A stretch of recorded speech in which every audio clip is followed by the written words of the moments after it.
ফুলকপি আর কুমড়ো বড়ি দিয়ে রুই মাছ রান্না, সাথে চিচিঙ্গা ভাজি। আজকে বাজার থেকে সবজি আনার পরে তো ভেবেই পাচ্ছিলাম না কি রান্না করব। আমি তো সব সবজিগুলো দেখছিলাম কোনটা রান্না করা যায়, কিন্তু মাথায় আসছিল না কোনটা রান্না করব। তো তারপরে কিন্তু লাস্টে ফাইনাল ডিসিশন নিলাম যে ফুলকপিটাই রান্না করব, কারণ ফুলকপিটা টাটকা ছিল না। এখন তো ফুলকপির সিজন না, তাই ভালো ফুলকপি কিন্তু পাওয়া যাচ্ছে না বাজারে। তো ফুলকপি কিন্তু রান্না করার জন্য আমি কিন্তু ফুলকপিগুলো কেটে নিচ্ছিলাম। ফুলকপি কাটার পরে কিন্তু একটু চিচিঙ্গা ভাজি করব, তার জন্য কিন্তু চিচিঙ্গাটাও কেটে নিলাম।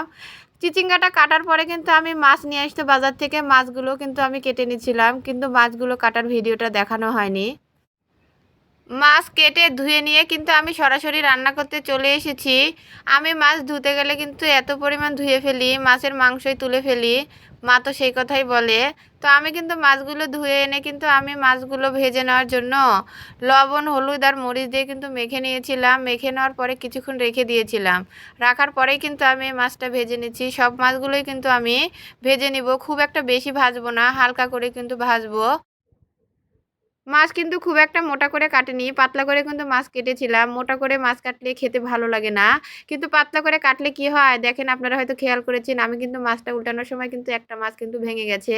মাছগুলো ভেজে নেওয়ার পরে কিন্তু আমি ফুলকপিটা ভেজে নিয়েছিলাম। ফুলকপি না ভাজলে কিন্তু খেতে ভালো লাগে না, ফুলকপির একটা গন্ধ আছে, সেই গন্ধটা কিন্তু থেকেই যায়। ফুলকপি ভেজে নেওয়ার পরে কুমড়া বড়ি দিয়ে যেহেতু ফুলকপিটা রান্না করব, তার জন্য কিন্তু আমি কুমড়া বড়িটাও ভেজে নিলাম।